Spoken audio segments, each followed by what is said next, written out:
విష్ణుం శశివర్ణం చతుర్భుజం ప్రసన్నవదనం ఛాయేత్ సర్వవిఘ్నోపశాంతయే. గురుర్బ్రహ్మా గురుర్విష్ణుః గురుర్దేవో మహేశ్వరః. గురుః సాక్షాత్ పరం బ్రహ్మ తస్మై శ్రీగురవే నమః. వ్యాసాయ విష్ణురూపాయ వ్యాసరూపాయ విష్ణవే నమో వై బ్రహ్మనిధయే వాసిష్ఠాయ నమో నమః. కూజంతం రామ రామేతి మధురం మధురాక్షరం ఆరుహ్య కవితాశాఖాం వందే వాల్మీకికోకిలం.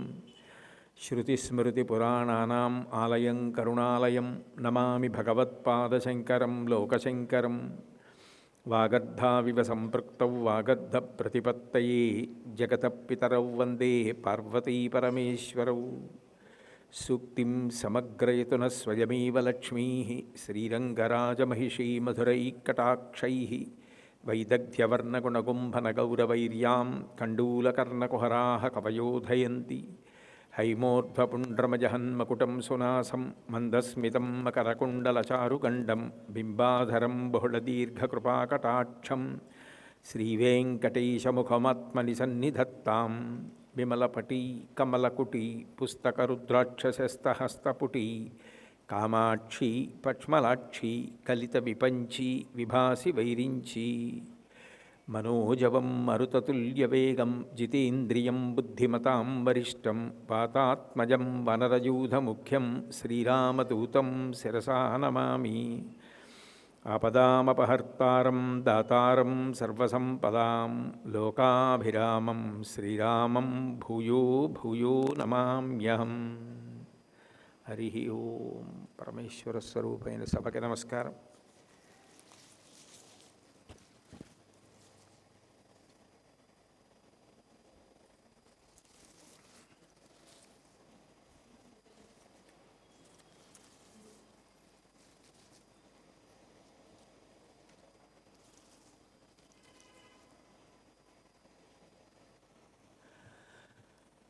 శ్రీ శంకరాచార్య కృత జగన్నాథాష్టకం.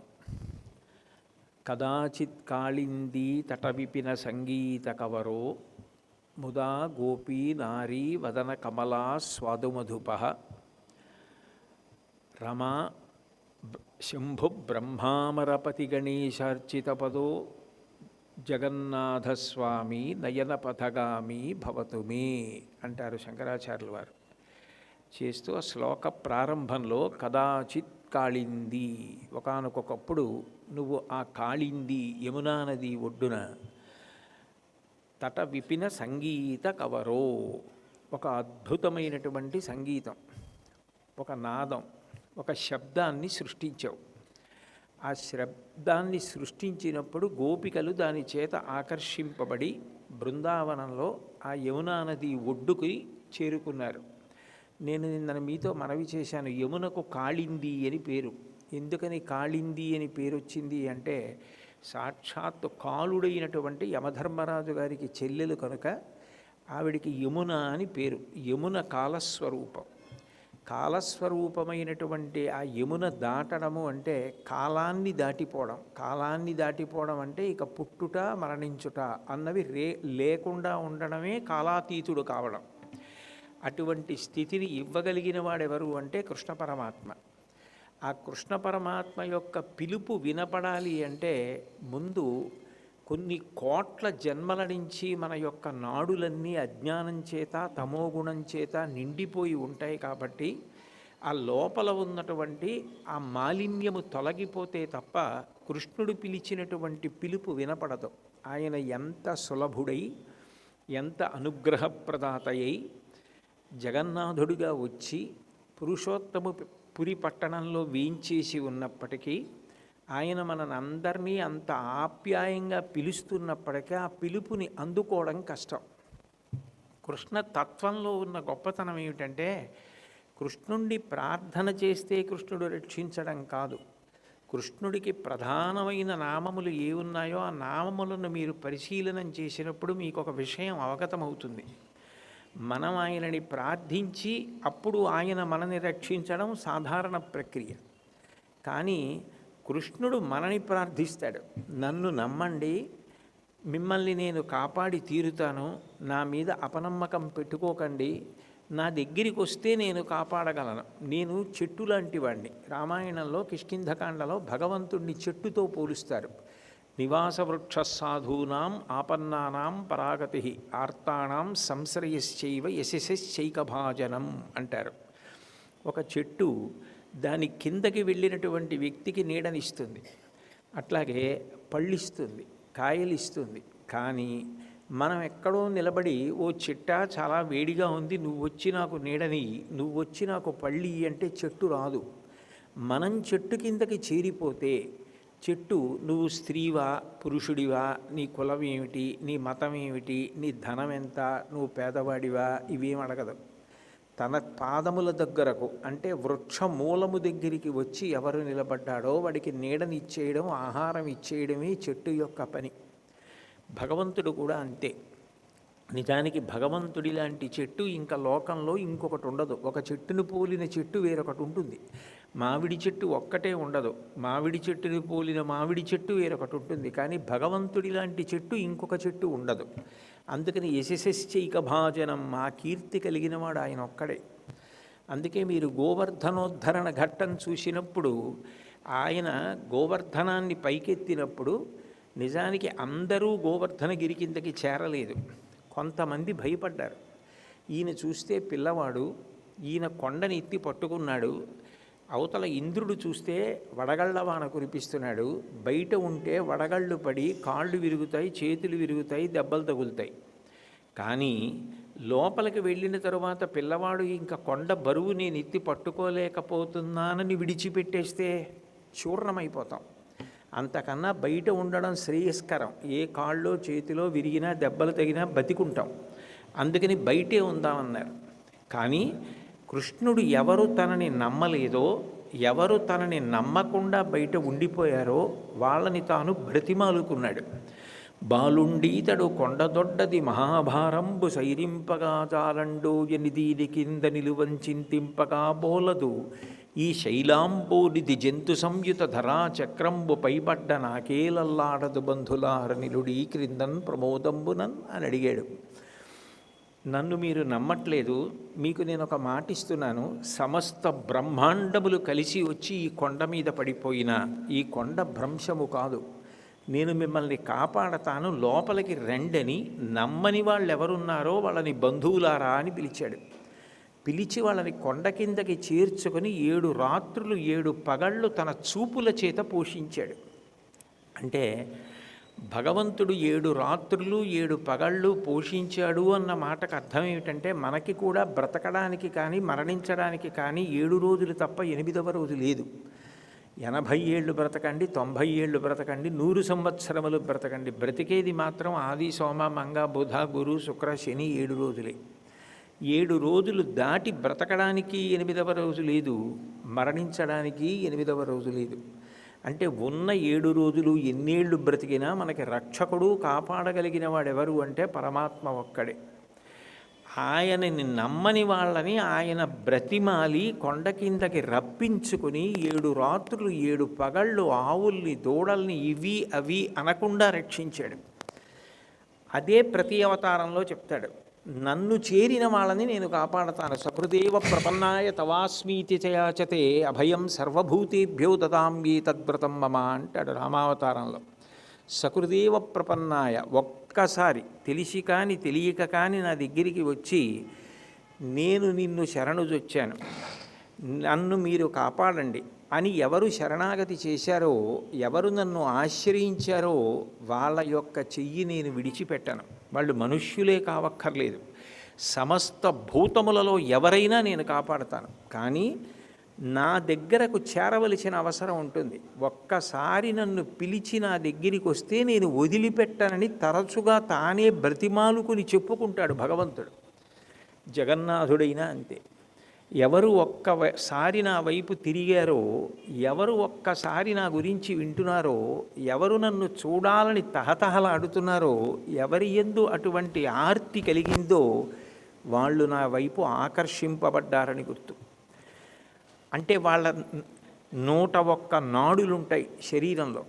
శతంచ ఏకాచ హృదయస్య నాడ్యః అని ఉపనిషత్తు చెప్తుంది. హృదయం దగ్గర నుంచి 101 నాడులు బయలుదేరతాయి. అవన్నీ జ్ఞానము చేత నిండి ఉండాలి. కానీ జన్మజన్మాంతరములందు చేసినటువంటి దోషముల వలన, పాపముల వలన ఆ నాడులన్నీ కూడా అజ్ఞానము చేత, తమోగుణం చేత నిండిపోతే దానిని తీయగలిగిన వాడెవరు అంటే పరమాత్మ ఒక్కడే. ఆయనే దాన్ని తీసేస్తాడు అనుగ్రహంతో. ఆయన యందు భక్తి కలిగి ఆయన గురించి వినడం, ఆయనని స్మరించడం. స్మరించడం అన్న మాట చేతుల్లోనూ, కాళ్ళల్లోనూ, మోకాళ్ళల్లోనూ జరగదు. స్మరించడం తలలో జరుగుతుంది. బుద్ధి చేత తలలో ఆయన గురించి ఆలోచన చెయ్యడమే 101 నాడుల మీద భగవంతుని యొక్క పాదస్పర్శ కలగడం. అదే కాళీయుని యొక్క 101 పడగల మీద నాట్యం చేశాడు అంటారు. అందుకే కాళింది అన్న మాట వేశారు. కాళీయుడు అని గుర్తు రావడానికి, లేకపోతే యమున అనొచ్చు.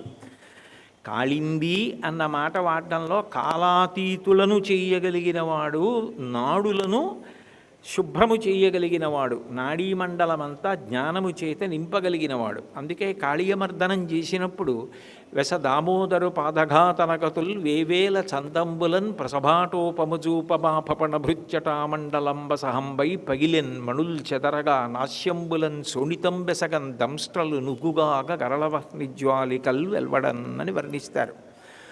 కృష్ణుడు దాని తోక పట్టుకొని తలల మీద ఒక్క దెబ్బ కొట్టి ఎగిరి 101 పడగల మీద నృత్యం చేశాడు.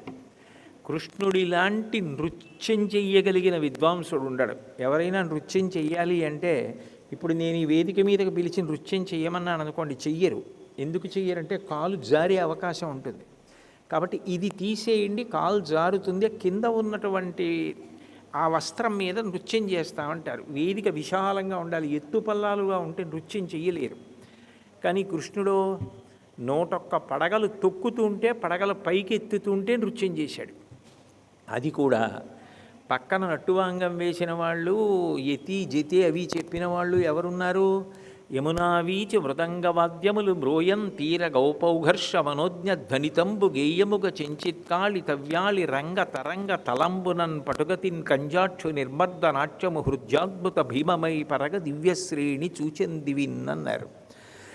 ఆ యమునా తరంగములు కదులుతుంటే ఆ తరంగములలోంచి వచ్చేటటువంటి శబ్దము సంగీతం అవుతుంటే, ఆ ఒడ్డున ఉన్నటువంటి గోపకాంతలందరూ నవ్వుతూ మాట్లాడుకుంటున్నటువంటి మాటలే పాటలుగా మారితే, ఆయన సంగీతం పాడుతుండగా నృత్యం చేసినట్టుగా కాళీయుని యొక్క పడగల మీద నృత్యం చేసి దాన్ని సాత్వికం చేసి సముద్రంలోకి పంపేశాడు యమునలోంచి. మన యొక్క 101 నాడుల్ని శుభ్రం చెయ్యగలిగినటువంటి వాడు కూడా పరమాత్మయే. ఆయనని శిరస్సున ధరించుట అన్న మాటకు అర్థం ఏమిటంటే, ఆయన గురించి ముందు వినాలి. మనం ఏదైనా తిన్నామనుకోండి, నోట్లోంచి లోపలికి వెళ్ళి శరీరాన్ని పోషిస్తుంది. నేను కాసిని పాలు తాగాను అనుకోండి, బలంగా ఉంటుంది. కాసిని పళ్ళు తిన్నాను అనుకోండి, బలంగా ఉంటుంది. అన్నం తిన్నాను అనుకోండి, బలంగా ఉంటుంది. ఏది తిన్నా నోట్లోంచి తింటాం. నోట్లోంచి తిన్నది శరీరానికి బలం. చెవులలోంచి విన్నది ఆత్మకు బలం. చెవులలోంచి విన్నది ఏదో అది మనసుని పట్టుకుంటుంది. కంటితో చూసి చదివి మనసు గ్రహించినది ఏదో, కళ్ళలోంచి చెవుల్లోంచి లోపలికి వెళ్ళినదేదో అది మనసు మీద ముద్ర వేస్తుంది. ఆ ముద్ర వేసినప్పుడు స్మరణలోకి ఎడుతుంది. స్మరణ మేధస్సు శిరస్సు చేస్తుంది. అంటే ఆయన పాద స్పర్శ తగిలింది 101 నాడులకు. అప్పుడు వాటిలో ఉన్న తమో గుణం విరిగిపోతుంది. అందుకని కదాచిత్ కాళిందీ తట విపిన సంగీత కవరో, ఆయన ఆ యమునా నది ఒడ్డున శరత్కాలం అంటే ఇప్పుడు హేమంత ఋతువు, శరత్కాలం అంటే మన ఆశ్వీజ కార్తీక మాసములు శరదృతువు. ఆ శరత్కాలంలో ఒక రాత్రి వేళ ఆయన వేణువుని ఊదాడు. ఆ వేణునాదం చేశాడు. అంటే శంకరాచార్యుల వారు ప్రస్తావన చేస్తున్నటువంటి విషయంలో మీరు 3 విషయాలు బాగా పట్టుకోవాలి. ఒకటి, ఆయన బృందావనంలో ఉన్నటువంటి కృష్ణుడి గురించి మాట్లాడుతున్నారు. ఎందుకనంటే కృష్ణుడు ప్రధానంగా 3 యందు ఉంటాడు. ఒకటి, పుట్టినది మధురలో పుట్టాడు. పుట్టగానే ఇక్కడ కంసుడు ఉన్నాడు కాబట్టి కృష్ణుడు ఉండడు. కంసుడు ఉన్న చోట కృష్ణుడు ఉండడు, కృష్ణుడు ఉంటే కంసుడు ఉండడు. కంసుడు కామం, కృష్ణుడు జ్ఞానం. కృష్ణుడు ఉన్న చోట కంసుడు ఉండడు. కృష్ణుడు వచ్చాడా కంసుడు మరణిస్తాడు, కంసుడు ఉన్నాడా కృష్ణుడు ఉండడు, కాముడు ఉంటే రాముడు ఉండడు, రాముడు ఉంటే కాముడు ఉండడు. అందుకని పుట్టగానే యమున దాటి నందవ్రజానికి వెళ్ళిపోయాడు. మళ్ళీ నందవ్రజం నుంచి మధుర వచ్చాడు, కంసుడు మరణించాడు కృష్ణుడి చేతిలో. నందవ్రజంలో ఉన్నాడు, బృందావనంలో ఉన్నాడు, మధురలో ఉన్నాడు. ఈ నందవ్రజంలో ఉన్నప్పుడు ఒక ప్రధానమైనటువంటి లీల చేశాడు, అది ఉలూకల బంధనం. బృందావనంలో ఉన్నప్పుడు భాగవతం మొత్తానికి కూడా రసరాజమైనటువంటి లీల. అసలు ఆ లీల ఒక్కసారి స్మరిస్తే చాలంటారు పెద్దలు. అంత గొప్ప లీల, పతాక స్థాయి లీల. అది కేవలం భక్తి వలన మాత్రమే అర్థమయ్యేటటువంటి లీల రాసలీల. ఇప్పటికీ కూడా గుండీచా మందిరంలో రాసమంటపం అని ఒక మంటపం ఉంటుంది. ఆ రాసమంటపంలో జగన్నాథుడు రాసలీలా వైభవాన్ని వింటాడు. గుండీచా మందిరానికి వెళ్ళినప్పుడు సంగీత విద్వాంసులు వచ్చి గీత గోవిందం పాడతారు, జయదేవుడు చేసిన గీత గోవిందం. గీత గోవిందం అంతా కూడా మీరు గీత గోవిందంలో జయదేవుడి యొక్క కీర్తనలు విని ఉంటారు. వాటిలో రాధామాధవుల యొక్క ప్రణయం గురించి చాలా విశేషంగా వర్ణింపబడుతుంది. అదంతా కూడా బృందావన లీల. నందవ్రజంలో ఈ లీల చేయలేదు, రాసలీల బృందావనంలో చేశాడు.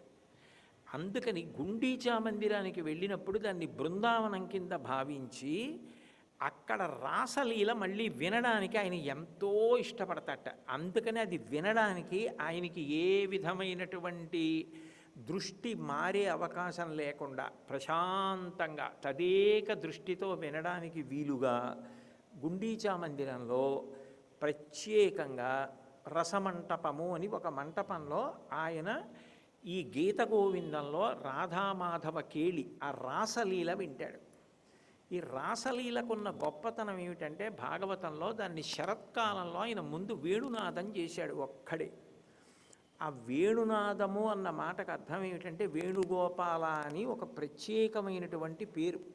సంగీతంలో అంత గొప్ప పేరు, మల్లయుద్ధంలో అంత గొప్ప పేరు, రాయబారిగా అంత గొప్ప పేరు, సారథిగా అంత గొప్ప పేరు, శౌర్యమునందు అంత గొప్ప పేరు. అసలు కృష్ణుడి యొక్క గొప్పతనం అన్నింటిలోనూ ప్రకాశించింది, ఒక్క దాంట్లో కాదు, అన్నిటిలోనూ ఆయన అలా పిలుస్తారు. ఇప్పటికీ పూరిలో విశేషం ఏంటంటే కీర్చోర్ కృష్ణ అని ఓ కృష్ణుడు ఉంటాడు. ఆయన ఏమిటి చేస్తుంటాడు అంటే వెన్న దొంగతనం చేస్తున్నటువంటి కృష్ణుడు ఉంటాడు అక్కడ కూర్చుని చాలామంది భజనలు చేస్తూ ఉంటారు మంటపంలో. ఆ లోపల బాలకృష్ణుడి దగ్గర పాలకుండలు వెన్నకుండలు పెడతారు. అవన్నీ ఆయన చౌర్యం చేసి తింటున్నాడని. చౌర్యం చేయడం అన్న మాటకు అర్థం ఏమిటి? మనకి తెలియకుండా చేసినదేదో అది చౌర్యం. నా వాచి తీసుకెళ్ళి అక్కడ పెట్టాను అనుకోండి, ఆ గడియారం ఎవరో నాకు తెలియకుండా పట్టుకుపోతే దొంగతనం చేశారని గుర్తు. ఓ గంట మీ వాచి పెట్టుకుని ఇచ్చేస్తానండి. ఏవో పిల్లాడు పరీక్షకు వెళ్తూ ఏమంటే నాకు గడియారం లేదు కోటేశ్వరరావు మీ గడియారం ఇస్తారా, పరీక్షకు ఒక్క గంట పట్టుకెళ్ళి పట్టుకొచ్చి ఇచ్చేస్తానని అనుకోండి. ఆ పిల్లవాడు చోరుడు కాడు, నన్ను అడిగి పట్టుకెళ్ళాడు. అడగకుండా పట్టుకెళ్ళిపోయాడు అనుకోండి, దొంగతనం చేశాడు. కృష్ణుడు మన యందు ఏర్పడిన భక్తిని మనకి తెలియకుండా వచ్చి తింటాడు లోపల కూర్చొని. అందుకని చోరకృష్ణ. నిజంగా దొంగతనాలు చేయవలసిన అవసరం ఆయనకి ఏమిటి? ఆయన కానిది ఏముంది విశ్వంలో, అన్నీ ఆయనవి. కాబట్టి ఆయన వేణునాదం చేశాడు శరత్కాలంలో, పౌర్ణమి నాడు ఆ వేణుగానం చేశాడు. శరత్కాలం యొక్క గొప్పతనం ఏమిటంటే ఒక రోజు మొత్తం మీద అతి పవిత్రమైన కాలము తనంత తానుగా ఏది అంటే తెల్లవారుజాము కాలం. పంచాంగంలో సూర్యోదయము అని రాస్తారు. సూర్యోదయం నుంచి 1:48 ముందుకి లెక్క పెడితే ఉన్న సమయం ఏదుందో అది బ్రాహ్మీ ముహూర్తము అంటారు. చాలా పరమ పవిత్రమైన కాలం. అది కేవలం భగవత్స్మరణ కొరకు మాత్రమే ఉపయోగించాలి. అటువంటి కాలము ఒక రోజు మొత్తం మీద తెల్లవారుజామున ఎంత పవిత్రమో, ఒక సంవత్సరం మొత్తానికి ఆశ్వయుజమాస శుక్లపక్షం తెల్లవారుజాము కాలం. సంవత్సరాన్ని అంతటినీ ఒక రోజుగా తీసుకుంటే తెల్లవారుజాము కాలం ఆశ్వయుజమాస శుక్లపక్షంలో వచ్చేటటువంటి కాలం. అది పరమ పవిత్రం. అందుకే దేవీ నవరాత్రులు చేస్తారు అప్పుడు. అటువంటి పరమ పవిత్ర కాలం కనుక అప్పుడు ఆయన వేణునాదం చేశాడు. అంతమంది ఉన్నారు బృందావనంలో. అది ఎవరికి వినపడింది అంటే ఒక్క గోపికలకి వినపడింది. ఎవరు గోపికలు? వాళ్ళు గత జన్మలో మునులు. కృష్ణుడి ఉపనిషత్తు ఉంది, ఆ ఉపనిషత్తులో కృష్ణుడితో వచ్చిన వాళ్ళు ఎవరో చెప్తారు. గత జన్మలో మునులు గోపికలుగా వచ్చారు. వీళ్ళు విన్నారు. మునులెవరు? మననము చేయువారు. భగవంతుని యొక్క రూప గుణ విభూతులను గురించి విని అప్రయత్నంగా ఆయనే ఎప్పుడు జ్ఞాపకానికి వచ్చి స్మరించే వాళ్ళెవరో వాళ్ళు మునులు. అంటే ముందు అసలు జగన్నాథుడి గురించి వినాలి. జగన్నాథుడి గురించి విన్న తర్వాత అది మనసులో తిరుగుతుంది. అది తిరుగుతున్నప్పుడు నాడీమండలం శుద్ధవుతుంది. శుద్ధై ఆయన చేత ఆకర్షింపబడతారు. ఆయన పిలుపు, ఎప్పుడు వెడదాం, మన కోసమని వచ్చి విరాజమానుడైన గొప్ప కరుణామూర్తి, ఆయన్ని దర్శించాలని తహతహ కలుగుతుంది. అట్లా గోపికలందరూ తమంత తాము పరిగెత్తుకుంటూ యమునా తీరానికి వెళ్ళారు. వెళ్ళి నిజానికి రాసలీల పైకి చూస్తే ఏదో కామంతో చేసినటువంటి లీలలా కనపడుతుంది. కానీ మీరు జాగ్రత్తగా భాగవతాన్ని పరిశీలనం చేస్తే వాళ్ళు నిజానికి అసలు కామ సంబంధమైన విషయ ప్రస్తావన చెయ్యలేదు. వాళ్ళు అడిగినది చాలా జాగ్రత్తగా శ్లోకాల్ని అర్థం చేసుకుంటే అదంతా జ్ఞానులు కృష్ణ పరమాత్మతో కలిసి అనుభవించేటటువంటి మోక్షానంద స్థితి. ఆనందానికి హద్దులు ఉంటాయి. మొట్టమొదటి ఆనందం మనుష్యానందము అంటారంటే మనందరం పొందే ఆనందం మనుష్యానందం. అది అన్నిటిలోకి తక్కువ ఆనందం. గంధర్వ మనుష్యానందం అని దీనికన్నా పైమెట్టు. ఆ పైన దేవతానందము, ఆ పైన ఇంద్రానందము, బృహస్పత్యానందము, దేవానందము, ఇలా చివరికి వెళ్ళేటప్పటికీ బ్రహ్మానందం అని ఉంటుంది. తనలో తానే యోగి రమిస్తాడు జీవబ్రహ్మైక్య స్థితి ఎందు. అది సమాధి స్థితి అంటారు. అందుకే కృష్ణుడు అష్టమి నాడు పుట్టాడు అనడానికి కారణం ఏమిటంటే సమాధి స్థితికి చేరుకోవడానికి యోగంలో 8వ మెట్టు సమాధి. అటువంటి 8వ మెట్టు సమాధి అయితే రసోవై సహా, ఆనందము ఒక మూర్తి మన ఎందు నిలబడితే అదే కృష్ణ పరమాత్మ. అందుకని అష్టమి నాడు పుట్టాడు అంటారు. అంటే సమాధి స్థితి ఎందు కృష్ణ దర్శనం. కాబట్టి ఈ వేణునాదం విన్నారు అంటే వాళ్ళు ఓంకారమును విన్నారు, ప్రణవాన్ని. ప్రణవం మనకి భగవంతుడికి ఉన్న సంబంధాన్ని చెప్తుంది. అకారముల చేత సృష్టి స్థితి లయలు చెప్పినట్టే జీవుడికి బ్రహ్మమునకు ఉన్న అనుబంధాన్ని చెప్తుంది. అది వాళ్ళకి వినపడింది. ఓ, మాకు పరమాత్మతోడి సంబంధము శాశ్వతము. నిజానికి ఎన్ని జన్మలలోనో పతి అన్న మాట వాడుతున్నాం. పతి అంటే ఆయనను చేరాలి. ఎవరిని చేరిపోతామో వారు పతి, ఎవరు చేరారో వారు సతి. వాళ్ళిద్దరిది గొప్ప ఆశ్రమం, గృహస్థాశ్రమం. నిజానికి పతి అని లౌకికంగా ఎవరిని పిలిచినా ఆడవారు పిలుస్తారు. స్త్రీ ఏం చేస్తుంది? ఈయన నా పతి అంటుంది. పురుషుణ్ణి ఈయన నా పతి, నా భర్త అంటుంది. భర్త ఏమంటాడు? ఈమె నా భార్య అంటాడు. కానీ నిజానికి వేదాంతమునందు పురుషుడు స్త్రీ అని ఉండరు. అందరూ స్త్రీలే ఉంటారు. అందరికీ పతి గతి ఎవరు అంటే పరమాత్మ ఒక్కడే. అందుకే పతిం విశ్వస్యాత్మేశ్వరగుం శాశ్వతకుం శివమచ్యుతం. అందరికీ పతి ఎవరు అంటే ఆ భగవానుడే. ఆయనని చేరిపోవాలనుకున్న వాడికి ఇక దేనికన్నా అదే ప్రధానమైపోతుంది. ఇవి ఎప్పుడూ ఉండేవి. జగన్నాథుడి దర్శనం అన్నిటికన్నా గొప్పది. ఎన్ని కోట్ల జన్మలెత్తాను. పునరపి జననం పునరపి మరణం పునరపి జనని జఠరే శయనం జిహ సంసారే బహుదుస్తారే కృపయాపారే పాహిమురారే అంటారు భజగోవిందంలో శంకరాచార్యులు వారు. ఎన్ని కోట్ల జన్మలు.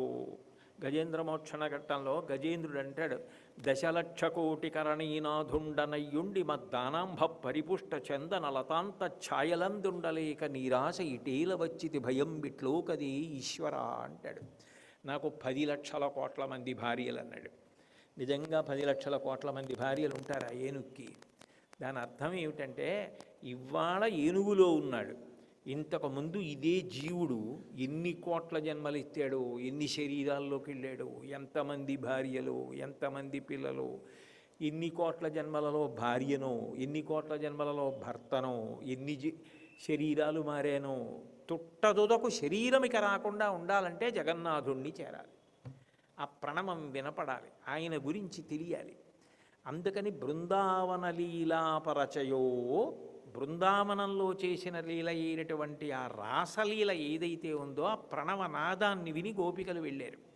వెళ్ళి వాళ్ళు ఏం చేశారు అంటే, ఆ సమయంబునన్ కృష్ణుడు అనంతుడు విభుడు చేసెను మండల భ్రమణశీల పరస్పరబద్ధ బాహుకాంతాసు విలాసమున్ బహువిధ స్ఫురితానన విన్యాసము రాసమున్ కృత వియచ్చర నేత్ర మనోవికాసమున్ అన్న రాసలీలను వర్ణిస్తూ, రాసలీల ఒక్కరితో చెయ్యడు పరమాత్మ, అది బాగా గమనించాలి. రాసలీల చేసేటప్పుడు అనేక మంది గోపికలు ఉంటారు. ఇప్పుడు మీ అందరూ ఇంత భక్తిగా వింటున్నారు జగన్నాథుడి గురించి. ఈ 5 రోజులు ప్రవచనం అయిపోతుంది అంటే మీకు వినబడింది, భగవంతుని యొక్క నాదం వినపడింది. మీ అందరూ కూడా ఆర్తి పొందుతారు. మనం ఎప్పుడు పెడతాం ఆ పురుషోత్తమపురి, ఎప్పుడు చూస్తాం భగవానుణ్ణి? అంత కారుణ్యంతో మన కోసం వచ్చాడు కదా, ఆయన దర్శనం సర్వపాపహరం కదా. ఇక ఇన్ని జన్మలు ఎత్తవలసిన అవసరం లేకుండా ఆయన సన్నిధిని చేరుకుంటాం కదా. అది చేసుకోకపోతే మళ్ళీ ఎప్పుడు వస్తుంది మనుష్య జన్మ? ఒక్కొక్కో పిల్లో పెడతానంటే వెడుతుంది ఆ గుళ్ళోకి? నాకే కదా అధికారం, నేను వెళ్ళాలి కదా. ఎప్పుడో పెడతానంటే అప్పుడు మాత్రం సాధ్యం అవుతుందని ఏమిటి? తొందరగా వెళ్ళాలి కదా. ఎందుకనంటే నా ఇంట్లో ఎంతమంది ఉన్నారని నేను చెప్తున్నానో దానికి ఒకటి కలపాలి. ఇప్పుడు నా భార్య 2 పిల్లలు నాకన్నాను అనుకోండి, కాదు, నిజానికి నా భార్య నా పిల్లలిద్దరూ కాకుండా నాకు నేనున్నాను, నా జీవుడు ఉన్నాడు. ఎందుకనంటే వాళ్ళని కాదు ఉద్ధరించడం, వాళ్ళకి పెట్టడమే కాదు, ఉద్ధరేణ ఆత్మనాత్మానం ఆత్మానం అవసాదయేత్ ఆత్మైవరాత్మనా బంధు ఆత్మైవరిపురాత్మన అంటాడు భగవద్గీతలో గీతాచార్యుడు. ఈ జీవుడు మరి శరీరం ఇప్పుడు కాకపోతే ఓ 20 ఏళ్ల తర్వాత అయినా వదిలేస్తావు. మళ్ళీ జాతస్య హిధిరో మృత్యువు ధ్రువం జన్మమృతస్య చ తస్మాద్ అపరిహార్యేద్ధే నత్వం శోచితుమర్హసి. దానికి విచారించవలసిన అవసరం లేదు. ఈ శరీరం వదిలిపెట్టి ఇంకో శరీరంలోకి వెళ్తాడు, మళ్ళీ అక్కడ భార్యా పిల్లలు ఉంటారు. అప్పుడు వాళ్ళని పోషించవలసి వస్తే ఈశ్వరుడు శక్తిని దేన్ని బట్టి ఇస్తాడు? చేసిన పుణ్యాన్ని బట్టి. ఇప్పుడు నువ్వు నీ జీవుణ్ణి పట్టించుకోకపోతే పుత్రజన్మలలో ఎలా వృద్ధిలోకి వస్తావు? ఏమడ్డు పెట్టి పోషిస్తావు? ఎలా సుఖపడతావు? ఇక్కడ పెట్టినదేదో అది నీకు పుణ్యమై కాపాడుతుంది. అది జీవుణ్ణి ఉద్ధరించుకోవాలి. నీ జీవుడి గురించి నువ్వే ఆలోచించుకోకపోతే దరిద్రుడవైపోతావు. వాళ్ళందరూ శరీరం పడిపోగానే ఉన్నదేదో పంచుకుంటారు. అంటే వాళ్ళకి పెట్టవద్దని నేను అంటలేదు, వాళ్ళకి ఉంచవలసిందే, వాళ్ళని పోషించవలసిందే. కానీ నీ గురించి కూడా నువ్వు చేసుకోవాలి, లేకపోతే పాడైపోతావు. నా గురించి నేను చేసుకోవడం అంటే జగన్నాథ దర్శనం కింద ఇంకా నేను చేయడానికి ఏముంది? జగన్నాథ దర్శనం చాలంతే. కాబట్టి నేను పరిగెత్తాలి అన్న ఆర్తి. అప్పుడు ఆయన ఒకరితో చేయడు, మీ అందరూ వెళ్ళిపోయారనుకోండి ఒక రోజున, లేదా దేశం నలుమూలల నుంచి ప్రపంచవ్యాప్తంగా 1000 మంది వస్తారు రథయాత్రకి, లక్షల మంది వస్తారు. ఇంతమంది చూస్తారు. ఇంతమంది చూసినప్పుడు ఇంతమందితోటి రాసక్రీడ చేస్తాడు. ఇంతమందితో రాసక్రీడ అంటే ఇన్ని జీవులను తరింపజేస్తాడు. అప్పుడు ఆయన ఆ సమయంబునన్ విభుడు కృష్ణుడు అనంతుడు చేసెను మండల భ్రమణశీల పరస్పరబద్ధ బాహుకాంతాసు విలాసమున్ బహువిధ స్ఫురితానన విన్యాసము రాసమున్ కృత వియచ్చర నేత్ర మనోవికాసమున్. వాళ్ళందరి చేతులు పట్టుకుంటాడు. పట్టుకున్నప్పుడు ఒక్క జగన్నాథుడు కాడు, జగన్నాథుడు కృష్ణుడు అనడానికి అదే కారణం. కృష్ణుడు చేస్తాడు రాసలీల. అప్పుడు అంగనామంగనామంతరా మాధవం మాధవం మాధవం చాంతరేణాంగన ఇద్దమా కల్పితే మండలే మధ్యగ సంయగౌ వేణునా దేవకీనందన అంటాడు కృష్ణకర్ణామృతంలో లీలాశకుడు. గోపిక మధ్యలో కృష్ణుడు చేతులు పట్టుకుంటాడు. గోపికకి మధ్యలో కృష్ణుడు, కృష్ణుడికి మధ్యలో గోపిక. వీళ్ళందరూ కలిసి మండల భ్రమణశీల పరస్పరబద్ధ బాహుకాంతాసు విలాసమున్ కృతవియచ్చర నేత్ర మనోవికాసమున్. దేవతా స్త్రీలు కూడా ఆశ్చర్యపోయి చూస్తారు, ఏమిటి రాసలీలని. అంటే ఇక్కడ కృష్ణుడితో కలిసి అనుభవించే ఆనంద స్థితి.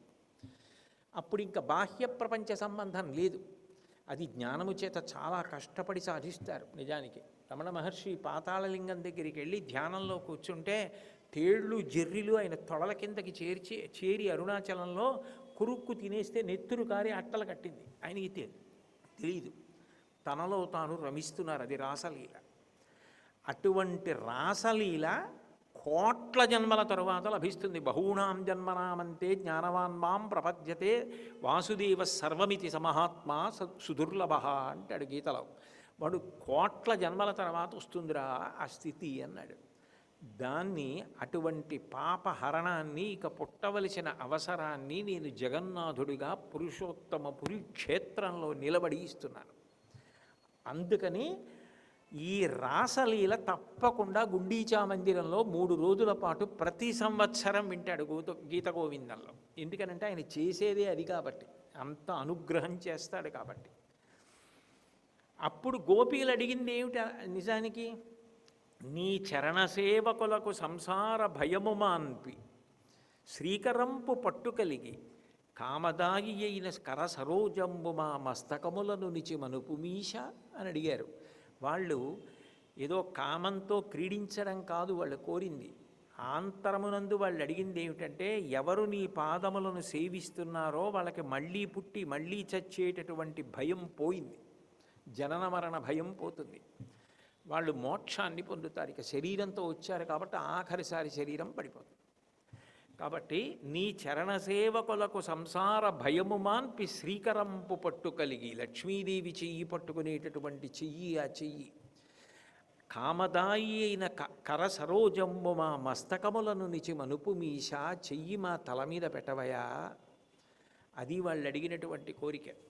అంటే ఆ రాసలీల వైభవం ఎంత గొప్పది అంటే, ఆ రాసలీల యందు జీవుడు ఎవరు జగన్నాథుడు పిలుపు విని జగన్నాథుణ్ణి చేరాడో వాడు ఇక మళ్ళీ పుట్టవలసిన అవసరాన్ని పోగొట్టుకుంటాడు.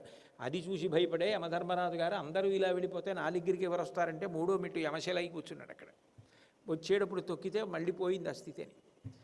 అందుకని అటువంటి మహాద్భుతమైనటువంటి క్షేత్రం.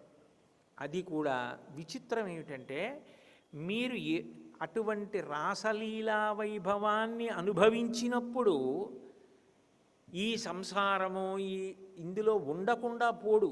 కానీ ఇవన్నీ నిజానికి కాలమునందు ఊడిపోయేటటువంటివే ఈ సంధులు.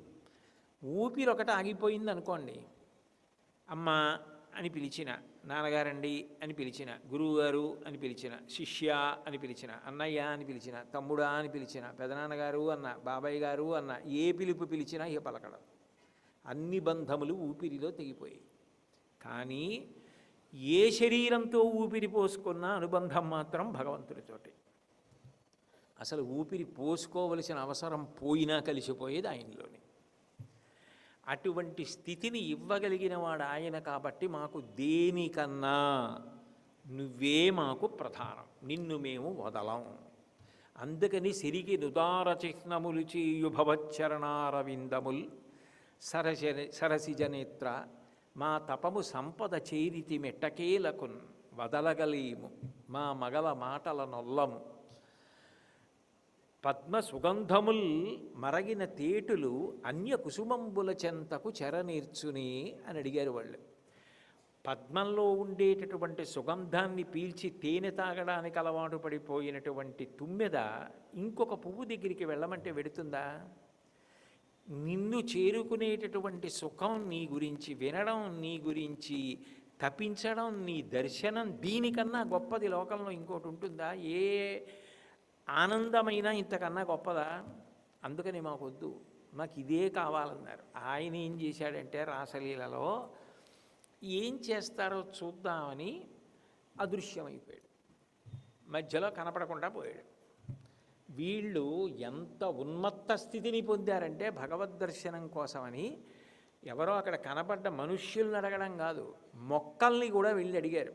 నల్లనివాడు పద్మనయనంబులవాడు కృపారసమ్ముపై చల్లెడువాడు మౌళి పరిసత్విత పింఛమువాడు నవ్వు రాజిల్లెడి మోమువాడొకడు మీ పొదలచాటున లేడు కదమ్మ చెప్పరే.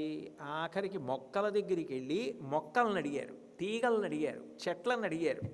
దీన్ని అడగడమా దీన్ని అడగకపోవడమా అని ఏమీ లేదు.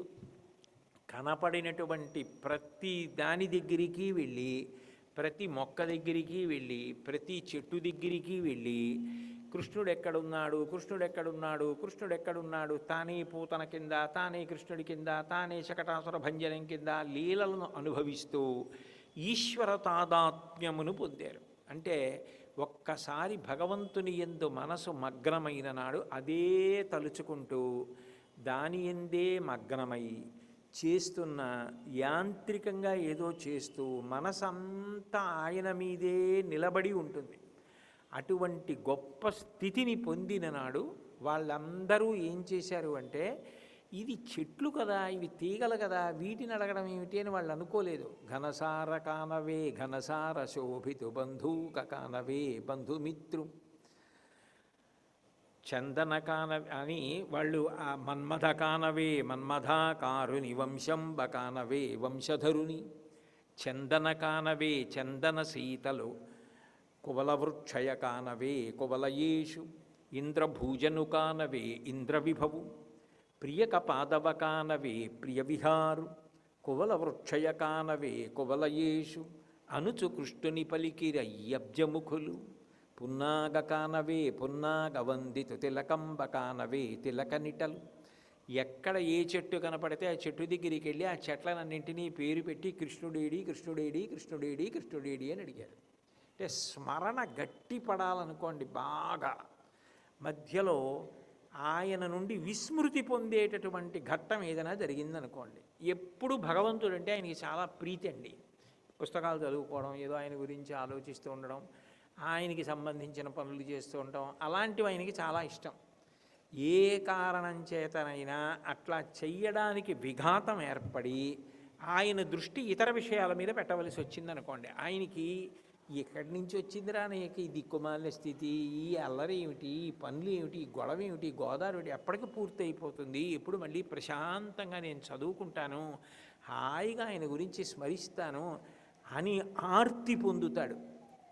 స్మరణ గట్టి పడాలంటే భగవంతుడు ఏం చేస్తాడంటే, భక్తి దృఢతరం కావడానికి మధ్య మధ్యలో విస్మృతి పొందేటట్టుగా చేసి కొద్దిగా దూరమైనట్లుగా నటిస్తాడు. అలా నటిస్తే ఏమవుతుందంటే ఆ స్మరణ బాగా గట్టిపడుతుంది. ఒకసారి జగన్నాథ క్షేత్రాన్ని చూసి వచ్చారనుకోండి, మీలో చాలామంది జగన్నాథ క్షేత్రం చూసిన వాళ్ళే.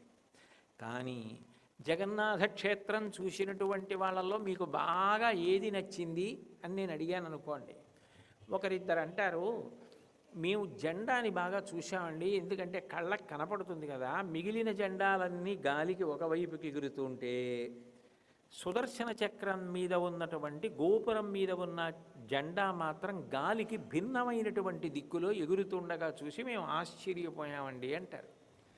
నేను ఇప్పుడు మీకు ఇంకొక విషయం చెప్పాను అనుకోండి, 45 అంతస్తులు పైకెక్కి జెండా ఎగరేయాలి. 45 అంతస్తుల పైకి ఎక్కి జెండా ఎగరవేసేటప్పుడు చేతిలో ఏ విధమైనటువంటి పట్టు కానీ ఆధారం లేకుండా కానీ ఎక్కుతారు 45 అంతస్తులు. మీరు ఆ జెండా ఎగరేయడానికి ఎక్కడని చూడాలి, అసలు ఎలా ఎక్కుతారు. అలా ఎక్కి అంత పెద్ద జెండాని కడతారు, కట్టి మళ్ళీ కిందకి దిగిపోతారు. ఆ జెండా ఒకరోజు కట్టలేదనుకోండి పూరిలో, ఇక కొన్ని సంవత్సరాల పాటు గుడి ద్వారం తీయడానికి వీల్లేదు, తలుపులు తీయడానికి వీల్లేదు, అంత ప్రధానం జెండా. అంటే అసలు ఆ పతాకావిష్కరణ మనకు భగవంతుడు ఎంత గొప్ప వైభవాన్ని కట్టబెట్టాడో చూడండి. ఎక్కడిది ఈ లక్షణం అంటే, మీరు భారతాన్ని పరిశీలించండి. వెళ్ళగానే వాళ్ళెవరు అని అడిగితే విరాట పర్వంలో కాంచనమయ వేదిక అని మొదలుపెట్టి ఎవరి జెండా మీద ఏ గుర్తులున్నాయో చెప్పి ఆ గుర్తుని బట్టి ఆ జెండా ఉన్నటువంటి రథంలో ఉన్నవాడు ఆయన అని చెప్తాడు అర్జునుడు ఉత్తర కుమారుడితో. జెండా పడిపోతే వీరుడి తలకాయ పడిపోయినట్టే. అందుకే మీరు పౌరాణికంగా పురాణంలో యుద్ధాలు పరిశీలిస్తే బాణం పెట్టి జెండా కొట్టేస్తారు. జెండా కొట్టేసరి జెండా పడిపోయింది అంటే వీరుడి తలకాయ పడిపోయినట్టే. జెండా అంత ప్రధానం. కృష్ణుడిగా వచ్చాడు కదా మరి, అందుకని ఆ జెండాకి అంత ప్రాధాన్యత ఉంటుంది, ఆ పతాకానికి అంత ప్రాధాన్యత ఉంటుంది. అటువంటి కృష్ణ పరమాత్మ యొక్క రాసలీలా వైభవమునందు అసలు ఆ పిలుపు వినబడడం అంత గొప్ప, ఆయన గురించి అసలు వినడం అంత గొప్ప. అది కొన్ని కోటాను కోట్ల జన్మల తరువాత నీకు సిద్ధించేటటువంటి మహద్భాగ్యమయ్యా. అది అంత తేలిక కాదు. గోపికలకు మాత్రమే వినపడినట్లు ఎవరికి జగన్నాథానుగ్రహం ఉన్నదో వాళ్ళకి జగన్నాథాష్టకము యొక్క అర్థము వినపడుతుంది. అంటే నేను చెప్పడం ఒకటి కాదు, నేనెంతటి వాడిని మీకు చెప్పడానికి. ఆ వైభవం మీ మనసులో తిరుగుతుంది. తిరిగి ఎప్పుడెప్పుడు మనం పెడతామా అన్న ఆలోచన. ఇంటికి వెళ్ళిన తరువాత కూడా దీని గురించి పిల్లలతో పంచుకోవడం, కుటుంబ సభ్యులతో పంచుకోవడం, రేపు స్నేహితులతో పంచుకోవడం, ఇంకా తెలుసుకోవాలన్న కుతూహలం కలగడం, ఈ ఆర్తి అంతా మన ప్రయత్నం కాదు. బాగా జ్ఞాపకం పెట్టుకోండి, కొన్ని కోట్ల జన్మల తర్వాత జగన్నాథుడి యొక్క అనుగ్రహం కలిగితే ఆయన గురించి విని అటు తిరుగుతాడు. అందుకని రాసలీలతో మొదలెట్టారు. ఎవరో ఎక్కడో ఆ వేణునాదం విన్నారు గోపికలు, వాళ్ళు పరిగెత్తారు. కదాచిత్ కాళిందీ తట బిపిన సంగీత కవరో, వాళ్ళు విన్నారయా వేణునాదాన్ని. విన్నవాళ్ళు ఏం చేశారు? పరిగెత్తుకుంటూ వెళ్ళారు. వెళ్ళి వాళ్ళందరూ కృష్ణ పరమాత్మకి నమస్కారం చేసి కృష్ణ పరమాత్మ యొక్క పాదాల మీద పడిపోయి, అది కాదు, మీరందరూ ఇంత ఆర్తిగా నా కోసం పరిగెత్తుకొచ్చారా? ఇంత రాత్రి వేళ పరిగెత్తుకొచ్చారా? ఏమి శరత్కాలం రాత్రే ఎందుకు చెప్పాలి అంటే, మిగిలిన ఋతువులలో రాత్రులు చీకటిగా ఉంటాయి, శరత్కాలంలో మబ్బులు తెల్లగా ఉండి చంద్రకాంతి ఎక్కువగా ఉంటుంది. అందుకే కార్తీక మాసంలో వచ్చే చంద్రుడిని పరిణిత చంద్రుడిని పిలుస్తారు. అమ్మవారి ముఖం పరిణిత చంద్రుడిలో ఉంటుంది కాబట్టే శంకరాచార్యులు వారు కొణత్కాంచీదామాకరికలభ కుంభస్తననత పరీక్షీణా మధ్యే పరిణత శరచంద్రవదన అని వర్ణిస్తారు లలితాత్రిపుర సుందరుడి సౌందర్యలహరిలో. చంద్రబింబం అంత పెద్దదొచ్చి అంత కాంతివంతంగా ఉంటుంది, తెల్లని కాంతి. అంటే ఆయన గురించి వినడంలో రజోగుణం తమోగుణం అణిగిపోయి శుద్ధ సత్వగుణం ప్రబలుతుంది. అది తెల్లకాంతి. ఆ సత్వగుణం ఏర్పడిన నాడు పరమాత్మ వైపుకి పరుగు తీస్తాడు. ఆ పరుగు తీసేటటువంటి స్థితి కలగాలి అంటే అసలు వినడం దగ్గర మొదలవ్వాలి. కాబట్టి తట విపిన సంగీత కవరో, అలా పరిగెత్తికెళ్ళిన వాళ్ళని చూస్తాట జగన్నాథుడు. చూసి ఇలా జగన్నాథుణ్ణి చూడగానే ఎంతమంది జనం ఉండనివ్వండి, ఎంత తోసేస్తుండనివ్వండి, మన దృష్టి ఎక్కడ ఉంటుంది? నలుగురిని చూసి ఈ చివరకున్నాడు, ఈయనే జగన్నాథుడు. అదిగో ఆ పక్కన మధ్యలో సుభద్ర, అదిగో ఆ సుభద్రకి దగ్గరే సుదర్శనం, అదిగో సుభద్ర పక్కన బలరాముడు, తెల్లగా ఆయన ఉన్నాడు అని ఆ బయటికి వెళ్ళిపోయే లోపల కళ్ళతోటి తాగేస్తాం. చూపుల శ్రీపతి రూపము నాపోవక త్రావి త్రావి హర్షోద్ధతయై వాపుచ్చి మందమధురాలాపంబుల పొగడనదితి లక్ష్మీనాథున్ అంటారు పోతన గారు. నోటితో జుర్రుకు తాగేసినట్టుగా మధుర పదార్థాన్ని కన్నులతో జుర్రేసుకుంటాడు. మీ ఇష్టం వచ్చినంతసేపు ఉండండి అన్నారనుకోండి, మీరు అంత జుర్రుకునే అవకాశం తొందర మీకు ఉండదు. త్వర ఎప్పుడు ఉంటుందంటే అది చాలా మధుర పదార్థం. మీరు గబగబా ఎంత తాగగలరో అంతా ఒక 3 నిమిషాల్లో తాగండి అన్నారు అనుకోండి, అప్పుడు గబగబా జుర్రేసుకుని తాగేస్తారు. 3 నిమిషాలు అయితే పాత్ర అక్కడ పెట్టేయాలి. అప్పుడు మీరు ఇలా లోపలికి వెళ్ళి ఆయన వేదిక మీద గద్దె మీద కనపడుతుండగా పక్క ద్వారంలోంచి వెళ్ళిపోయే లోపల జుర్రేసుకోవాలి ఆయన రూపాన్ని. అంటే కరచరణాదులతో లేడు, కానీ ఇంత అందం ఏమిటి అసలు, ఇంత సౌందర్యం ఏమిటి అని ఆ రూపాన్ని, ఆ ముక్కు పుడక, చెవులు, ఆ కట్టిన వస్త్రం, ఒక్కొక్క సమయంలో పొద్దున్న ఒకలా, మధ్యాహ్నం ఒకలా, సాయంకాలం ఒకలా, గీత గోవిందం శాలువా వేసుకుని సాయంకాలం గొప్ప భోగ సమయం అది. అటువంటి సమయంలో ఉండే అలంకారం అవన్నీ చూసి మీరు కన్నులతో జుర్రేసుకుంటారు. ఆ కన్నులతో మీరు జుర్రుకుంటున్నప్పుడు మీకు తెలియదు, ఎందుకంటే మీరు మిమ్మల్ని చూసుకోరు. కానీ జగన్నాథుడప్పుడు మిమ్మల్ని చూస్తాడు. ఊరే అంత కష్టపడి అక్కడి నుంచి వచ్చావా, అంత బడలిపోయావా, 22 మెట్లు ఎక్కావా, దేవాలయానికి ప్రదక్షిణం చేసి లోపలికి వచ్చావా, ఇన్ని వేల మందిలో తోసుకుంటుండగా వచ్చావా, బడలిపోయాను అలిసిపోయాను అనకుండా శరీర స్పృహ కోల్పోయావా, శరీరం గురించి ఇంకేం తాపత్రయం లేదు అసలు. చేతులు ఇలా పెట్టి ఆ జగన్నాథుణ్ణి బాగా చూడాలి, బాగా చూడాలి, బాగా చూడాలని కళ్ళు పెద్దవి చేసి అలా ఆయన వంకే చూస్తుంటే అందరూ తోసేస్తుంటే యాంత్రికంగా వెళ్ళిపోతూ ఆయన అలా చూస్తున్నప్పుట ఆ ఆర్తిని ఆయన చూస్తాట. చూసి ఎక్కడో పుడుతుంది తుమ్మెద, పుట్టిన తుమ్మెద ఎక్కడో బురదలో వికసిస్తుంది తామర పువ్వు. బురదలో వికసించిన తామర పువ్వులో మకరందం ఉందని ఎగిరొచ్చి ఆ తామర పువ్వులో వాలి మకరందంతో ఆగుతుంది తుమ్మెద. ఇంత బడలిపోయిన వాడివి, ఇంత డబ్బు నా కోసం ఖర్చు పెట్టి వచ్చిన వాడివి, ఇల్లు వదిలిపెట్టేసి పరిగెత్తుకొచ్చావే, ఏం తిన్నావో ఏం తినలేదో నన్ను చూసి ఇంత ఆనందపడిపోతున్నావా అని ఆ ముఖంలో ఉన్నటువంటి ఆనందమన్న మకరందాన్ని ఆయన తాగుతట. తాగి ఇప్పుడు నేను నీకేమివ్వాలరా, ఇంత నా కోసం పరిగెత్తుకొస్తే నీకు డబ్బు ఇవ్వనా, నీకు చిన్న చిన్న కోరికలా కాదు, నీ కోటాను కోట్ల జన్మల పాపములను దగ్ధం చేసి పారేస్తాను, నిన్ను నా యందు చేర్చుకుంటాను, నీకు ఇంతకన్నా ఏమి ఇవ్వాలి అంటట. అందుకని ముదా గోపీ నారీ వదన కమలా స్వాదు మధుపహ, అది శంకరాచార్యులు వారి ప్రయోగం. ముదా గోపీ నారీ, కృష్ణుణ్ణి చూసి అంత సంతోషపడిపోతున్న గోపికలు. నేను ఇందాక మీతో మనవి చేసేప్పుడు మగ ఆడడం లేదు, అందరూ గోపికలే. వెళ్ళి ఆ జగన్నాథుణ్ణి చూస్తున్నప్పుడు పొందుతున్నటువంటి ఆనందంతో కూడుకున్న ముఖంలో ఉన్న భక్తి మకరందాన్ని తుమ్మెదయ్యి జుర్రుకుంటట అందరి ముఖాల్లోంచి. జుర్రుకుని దీనికి నేను నీకు ఏ ప్రత్యుపకారము చెయ్యగలను, ఇక మళ్ళీ నువ్వు ఇట్లా రావలసిన అవసరం లేకుండా నాలో కలుపుకుంటానంటట.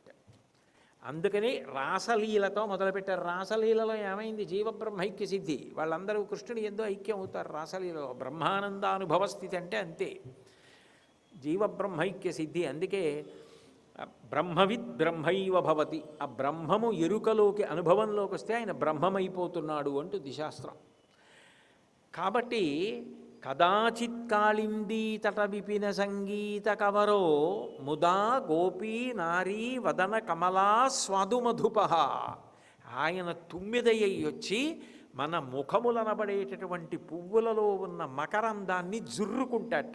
అంటే ఏమవుతోంది జగన్నాథ క్షేత్రంలో, మామూలుగా మనం చెప్పేటటువంటి స్థితి తిరగబడుతోంది.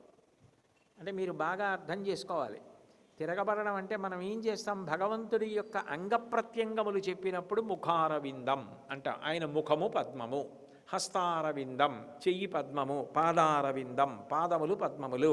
అదేమిటి అన్నీ పద్మాలే, ఎలా పద్మం, చెయ్యి పద్మంలా ఉంటుందా, పాదం పద్మంలా ఉంటుందా, ముఖం పద్మంలా ఉంటుందా, ఎలా ఉంటుంది అంటే పద్మంలా ఉంటుంది అన్న మాటకు అర్థం ఏమిటంటే పద్మం ఎక్కడుంటుందో అక్కడికి తుమ్మెద వస్తుంది. తుమ్మెదకి 6 కాళ్ళు ఉంటాయి, ఎందుకని షట్పది అంటారు.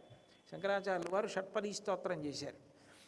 తుమ్మెదకి 6 కాళ్ళు. మన మనసు అనేటటువంటి తుమ్మెద భగవంతుడి యొక్క రూపాన్ని చూస్తున్నప్పుడు ఏ అవయవం వంక చూస్తే ఆ అవయవం మీదే తుమ్మెదయ్యి వాలి సారగ్రాహి, అందులో ఉన్న సౌందర్యాన్ని పానం చేసి మత్తెక్కిపోతాడు.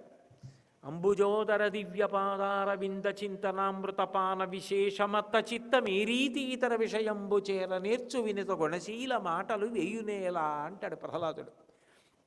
ఆయన పాదాల వంక చూస్తే పరమానందం, వెంకటాచలపతి దివ్యహస్తం చూస్తే పరమానందం, కటిహస్తం చూస్తే పరమానందం, శ్రీదేవి భూదేవి ఉబ్బెత్తుగా ముందుకొచ్చి కనపడితే పరమానందం, ఆయన కిరీటం కనపడితే పరమానందం, తోమాల కనపడితే పరమానందం, ఆయన నందక ఖడ్గం కనపడితే పరమానందం, పాదాల మీద తొడుగులు కనపడితే పరమానందం, ఆయన పట్టుబట్ట కనపడితే పరమానందం.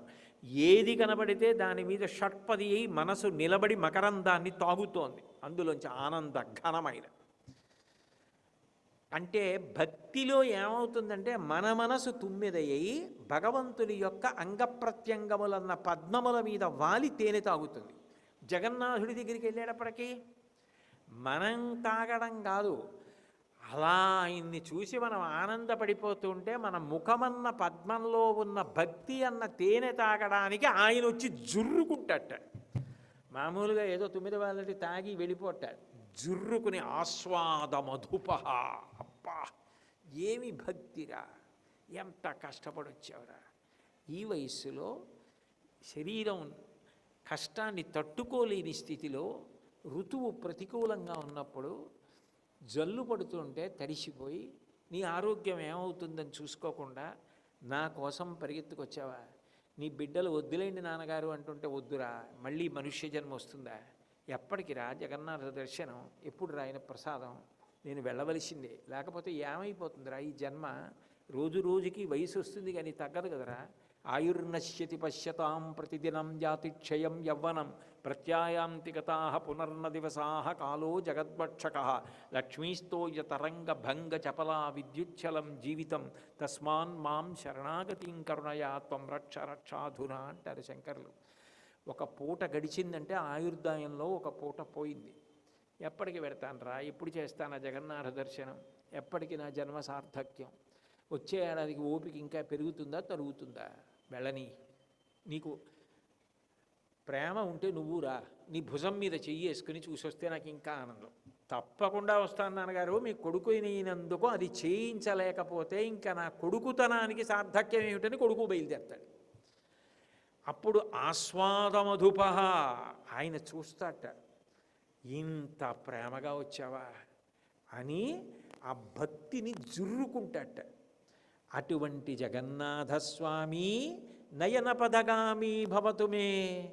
అప్పుడు జగన్నాథుడు అక్కడ కంటితో చూడటం కాదుట, ఆ భక్తికి ఆయన్ని చూసేశాక ఎక్కడ చూసినా చాలా తేలికగా గుర్తుపట్టుకోగలిగినటువంటి రూపం. అన్నింటికన్నా తేలికగా జ్ఞాపకం ఉండేవి రెండే లోకంలో. ఒకటి దీపం, రెండు గుండ్రంగా ఉండేది. అందుకే ధ్యానంలో దీపం చూడమంటారు ముందు. దీపం వంక మీరు అలా చూసి కళ్ళు మూసుకున్నారనుకోండి, మళ్ళీ వెంటనే కళ్ళలో దీపం కదులుతూ కనపడుతుంది, వెలుగుతూ. దీపాన్ని పట్టుకుంటుంది మనసు, ఎందుకంటే కంటికి వెలుగుని పట్టుకోవడం లక్షణం. గుండ్రంగా ఉన్నది ఏది ఉంటుందో దాన్ని తొందరగా పట్టేసుకుంటుంది, ఎందుకంటే దాన్ని పట్టుకోవడానికి ఏముంది కనుక కష్టం ఏం లేదు. అసలు గొప్పతనం ఎక్కడుందంటే జగన్నాథుడు, బలభద్రుడు, సుభద్ర, సుదర్శనం అన్నీ గుండ్రం. అదిగా అక్కడ ఉన్నాయిగా, చూస్తున్నారుగా మీరు, గుండ్రంగా ఉంటాడు. అందులో కళ్ళు బాగా పెద్దవి, ఇంతంత గుండ్రంగా ఉంటాయి, కళ్ళు బాగా ఆకర్షిస్తాయి. అందుకే శంకరాచార్యులు వారు ఒక శ్లోకంలో ఉత్ఫుల్ల నేత్ర అన్నారు, బాగా వికసించి ఉంటాయి. ఆ గుండ్రంగా ఉన్నవేవో దానికి గుర్తు ఏమిటంటే వృత్తాకారం, అంటే గుండ్రంగా ఉందని గుర్తు ఏమిటంటే, మొదట నేను ఒక కలం తీసుకుని ఒక కాగితం మీద ఇలా పెట్టాను అనుకోండి, బిందువు, అక్కడి నుంచి నేను బయలుదేరి ఇలా తిప్పాను అనుకోండి, నేను ఇక్కడి నుంచి ఇక్కడికి వచ్చేటప్పటికి ఎంత దూరం వెళ్ళొచ్చో అంత దూరం వెళ్ళిపోయాను. కిందకు వచ్చేటప్పటికి మళ్ళీ ఇటు పక్కకి ఎడుతున్నప్పుడు మళ్ళీ దగ్గర అవడం మొదలెట్టాను. అది సున్నా. పూర్తి అయిపోవాలంటే నేను ఎక్కడికి వస్తే పూర్తి అయిపోతుంది? చుక్క పెట్టినప్పుడు ఎక్కడ మొదలు పెట్టానో అక్కడికే మళ్ళీ వచ్చేస్తే సున్నా అయిపోయింది. నేను ఎక్కడ భగవంతుడి నుంచి విడిపోయి జీవుణ్ణి అనుకున్నానో మళ్ళీ అక్కడికి జ్ఞానంతో వచ్చి చేరిపోతే జీవబ్రహ్మైక్య సిద్ధి అయిపోయింది. అదే వృత్తం, తత్వముద్ర అంటారు. ఆయన కళ్ళు గుండ్రం, ముఖం గుండ్రం, అన్నీ గుండ్రం. అంటే ఆయనని స్మరించడం అంత తేలిక. అందుకే నువ్వు బెంగ పెట్టుకోకోయ్ ఇంద్రజుమ్న, ఈ యుగంలో ఇలాగే ఉండాలనుకున్నాను, అందుకని అలా ఉన్నాను, అలాగే ప్రతిష్ఠించంటే బ్రహ్మగారు వచ్చి అలాగే ఉంచన్నాడు. అంటే ఎంత తేలిక ఆయన యొక్క స్మరణ మనసును అంత తేలికగా పట్టుకుంటుంది. చాలా కష్టం కాదు గుర్తు తెచ్చుకోవడం. మంగళాశాసనపరై మదాచార్య పురోగమై సర్వైశ్చ పూర్వైరాచార్యై సత్కృతాయాస్తు మంగళం. మంగళం కోసలేంద్రాయ మహనీయ గుణాత్మనే చక్రవర్తి తనూజాయ సర్వభౌమాయ మంగళం. ఉమాకాంతాయ కాంతాయ కామితార్థప్రదాయినే శ్రీగిరీశాయ దేవాయ మలినాథాయ మంగళం. సర్వం శ్రీ ఉమామహేశ్వర పరబ్రహ్మార్పణమస్తు. స్వస్తి.